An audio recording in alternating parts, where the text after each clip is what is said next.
Family Guy has been on the air for over 2 decades, and in that time, the Griffin family has lied, cheated, abused, manipulated, and even destroyed everything around them. And from a father who treats his daughter like garbage, to a baby who literally tried to kill his own mother, to a dog who thinks he's better than everyone, this family is broken beyond repair. So today, I'm breaking down why the Griffins are the worst cartoon family ever, starting with the absolute worst of them all, Peter Griffin. If you made a list of everything a father should never do, Peter has done all of it and then gone back for more. He's stupid, selfish, violent, and somehow keeps getting away with everything. His IQ was tested at around 70 in the episode Petarded, and honestly, that explains a lot. Peter, according to this, you're not a genius. In fact, you're mentally retarded. Oh, yeah? But being dumb doesn't excuse even half of what this man has done. Let's start with his jobs. Peter can't hold one down to save his life. He worked at the Pawtucket Brewery as a shipping clerk, and even that was too much for him. He's been fired more times than anyone can count because of laziness, drinking on the job, or doing something so reckless that it puts everyone around him in danger. At one point, he started cooking drugs in an abandoned lab after the family moved to a farm, flooding the entire town of Quahog with it and sending local crime through the roof. Another time, he faked Chris's illness to con the Grant a Dream Foundation into bringing back a canceled TV show. And when that blew up, actual plagues hit the town. He also blew up the Quahog Bridge with explosives, causing massive damage and who knows how many casualties. Every single one of these moments came from the same place. Peter wanted something, and he did not care who got hurt along the way. But the worst part of Peter isn't the stunts, it's how he treats his family. And nobody gets it worse than Meg. He has farted in her face, locked her in the trunk of a car, used her as bait in pranks, and straight up told her that he hates his kids because they don't entertain him enough. Don't be afraid, I won't hurt you. I won't hurt you. Me big American man. My point being that I'm a bully, not a nerd. Now, where was I? Oh, yeah. He once forced her to rob a bank during what was supposed to be a college interview trip, putting her entire future at risk. He's openly said that he would leave her behind in danger, or worse, without even blinking. And it doesn't stop with Meg. He broke Brian's face over something small. He threw a sick Stewie under a car to avoid getting in trouble. He even tried to marry Chris for inheritance money. There is no limit to how low this man will go when it comes to his own family. And then there's the violence. Peter's fight with Ernie the giant chicken have destroyed entire cities. His brawl with Homer Simpson caused deaths across multiple locations. He's shot at his own friends Quagmire and Joe with a BB gun just for fun, killed animals like Quagmire's cat purely for laughs, and turned into a full-on bully after winning the lottery, handing out insults and humiliation like party favors. He became a mean millionaire, giving condescending gifts and making everyone around him feel small. He's racist, sexist, and homophobic, and the show rarely makes him answer for any of it. Yeah, shaving time. All right, hand me the razor. Oh, my God! Peter, you killed it! Well, you guys relax. He's got 8 more lives. That's the thing about Peter. In the early seasons, he was dumb, but he cared. He messed up, but he learned from it. Over time, the show turned him into something way darker. A man who blew up a children's hospital through negligence, caused mass panic by posing as Slender Man, and showed zero guilt for any of it. But while Peter gets away with everything through stupidity, the next family member gets away with just as much, and she doesn't have that same excuse. Lois Griffin acts like she's the only sane person in the house. She rolls her eyes at Peter, gives life lessons to the kids, and carries herself like the responsible adult holding everything together. But underneath that act, Lois is just as bad, because at least Peter doesn't pretend to be something he's not. Mr. President, I need to have a word with you.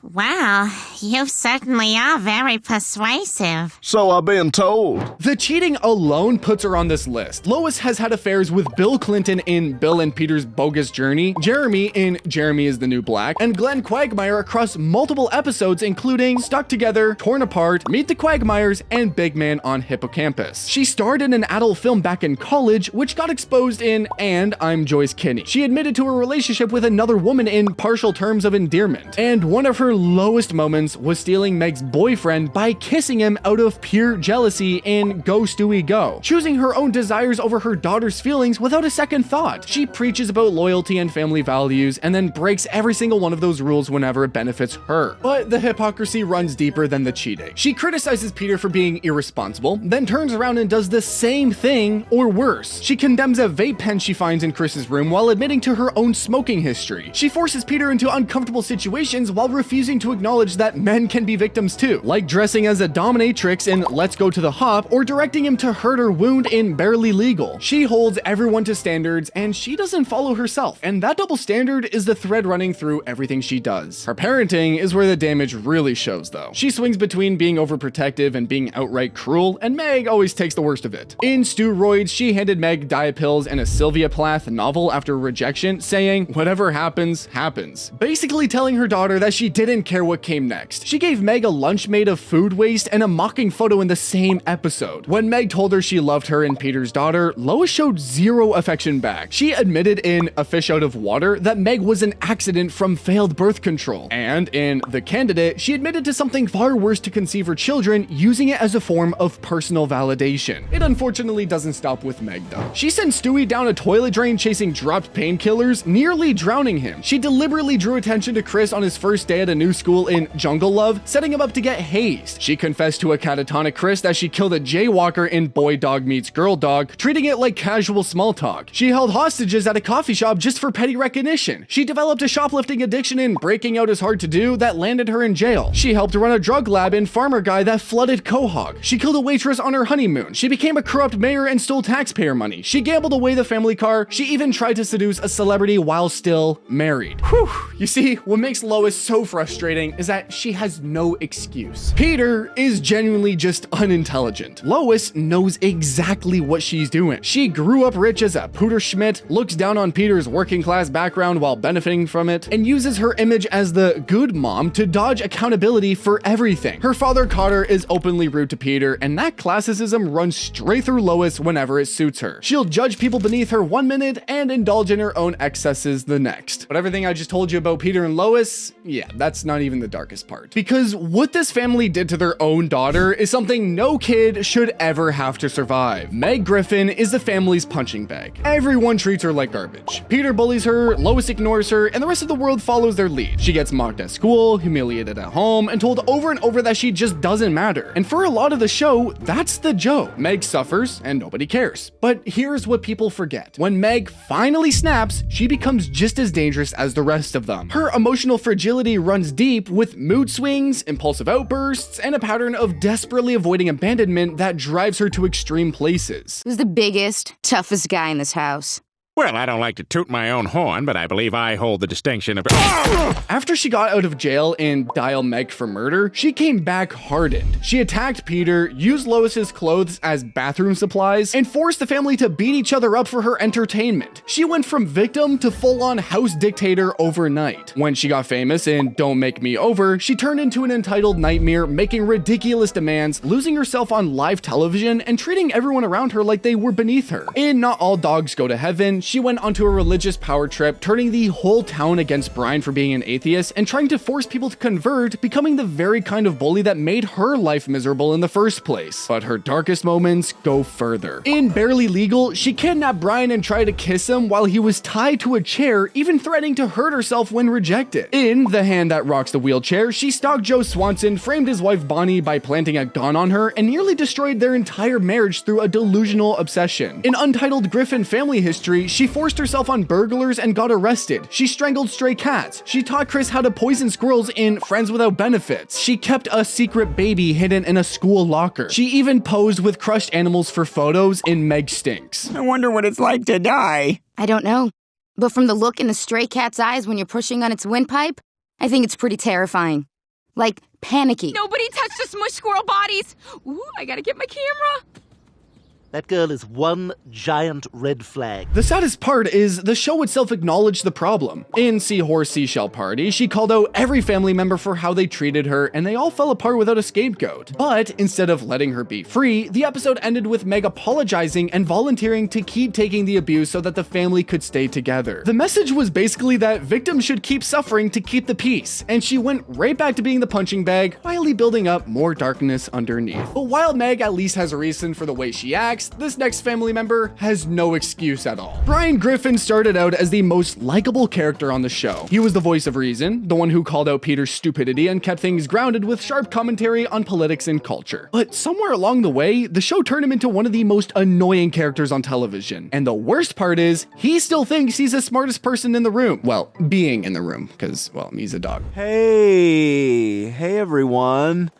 I'm sensing a lot of negativity here. Brian talks about politics, literature, and morals like he's some kind of professor. He lectures everyone in the family about being better people, but then he turns around and does the exact same thing he criticizes them for. He's an alcoholic who judges Peter for drinking, going from classy martinis to destructive binges that lead to drunk driving and terrible decisions. He preaches about gun control, but owns a firearm for personal protection. He calls himself a liberal, but shows conservative tendencies the moment things get real. He's a failed writer who acts like he's one bestseller away from greatness when his novel Faster Than the Speed of Love flopped so hard that unsolved copies got shipped back in bulk. Then he published a fake self-help book called Wish It, Want It, Do It that actually sold well, only to get exposed as a fraud on national television. He plagiarizes other people's work, he manipulates people for personal gain, and he dates women way too young for him over and over again, while preaching about respect and integrity. His manipulative side runs pretty deep. He swindled Quagmire by selling him a broken down apartment after Quagmire helped him with dental work. In Play It Again, Brian, he read Lois's diary to figure out exactly what kind of man she wanted, then tried to become that person to seduce her behind Peter's back. He destroyed Stewie's play out of pure jealousy. He abandoned his own son Dylan after barely trying to be a father. He cheated on partners like Rita without remorse. And when anyone calls him out, he either gets defensive or plays the victim. Even Quagmire, by far one of the worst characters on the show, laid out every single one of Brian's flaws to his face in Jeremy is the New Black. He called out the pretentiousness, the failed fatherhood, the boring personality, and the delusion. And the reason why that moment hit so hard, because every word that was said was true. You feel good about your sex joke earlier, Brian? He's savagely beating her again. You hear that? Yeah, I'm not deaf. Now, from the family fraud, let's talk about the one member who makes evil look adorable. Stewie Griffin is a baby. He's 1 year old, and he has spent most of his life building weapons, plotting world domination, and actively trying to murder his own mother. That sentence alone should tell you everything about this family. In the early season, Stewie was a straight up villain. Every episode had him working on some new scheme designed to kill Lois. His very first big plan in Chitty Chitty Death Bang involved a mind control device aimed at taking her out. After that, it only got worse. He built ray guns, time machines, hypnosis devices, weather control machines, and all kinds of gadgets that no infant should have access to. He didn't just want Lois gone, he wanted to take over the world. His hatred for her went all the way back to what he called escaping her wretched womb, and he never let that go. His plans were detailed, his inventions actually worked, and his complete lack of empathy made every scene feel like watching a tiny supervillain with no off switch. Critics called this era his purest villain form, a mix of British sophistication and raw psychopathy that set the tone for the whole show. As the seasons went on, Stewie softened up a little bit. After arcs like Stewie kills Lois and Lois kills Stewie, his murder plots dropped off. He started focusing more on pop culture obsessions, fixating on celebrities like Taylor Swift and musicals, and the show leaned into exploring his identity and his bond with Brian. You gonna shower her off after all that candle wax? No, I'm gonna keep her filthy.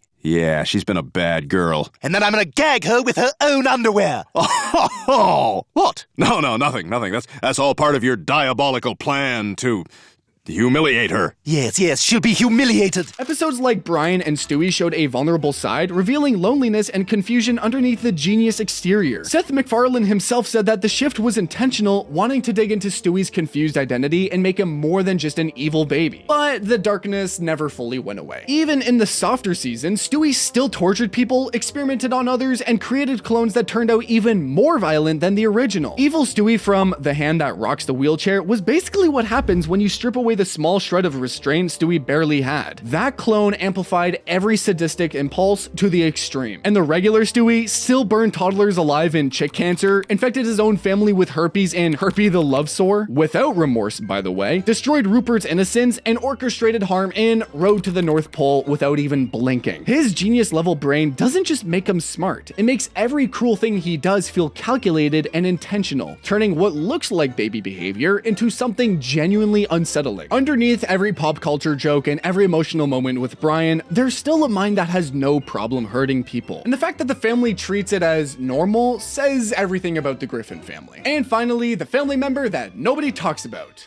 And that's the problem. Chris Griffin is the most forgettable member of the Griffin family, and that's exactly what makes him part of the problem. He doesn't have a personality, he doesn't have a real arc, he just exists in the background going along with whatever terrible thing is happening around him without ever stepping up or pushing back. Got your nose. Oh, yeah? Well, I got your face. Calm down, Chris. It's only a trick. His passivity is baked into everything he does. When Peter starts one of his insane plans, Chris goes along with it. When the family gets into fights, Chris cheers Peter on, even during physical altercations with Lois, normalizing the chaos instead of trying to stop it. When Meg gets attacked, Chris either watches or joins in, going after her to protect his own standing in the family. He's not throwing the punches most of the time, but he never once tries to stop them. That makes him just as guilty. He enables every toxic thing his family does by refusing to be anything more than a background character in his own life. The show can't decide what Chris is supposed to be, and because of that, he becomes the empty space where accountability should exist. One episode, he's sweet and insecure, dealing with weight issues and struggles talking to girls. He's self-conscious about being called an elephant child at birth and weighing over 200 pounds, and the show leans into his awkward attempts at socializing that always scare people away. 'Cause I'm fat. Oh, honey, no one thinks you're fat. I'm sorry, sir. You can't park your van on the diving board. This is my son. Oh, my apologies. Hey, Tom!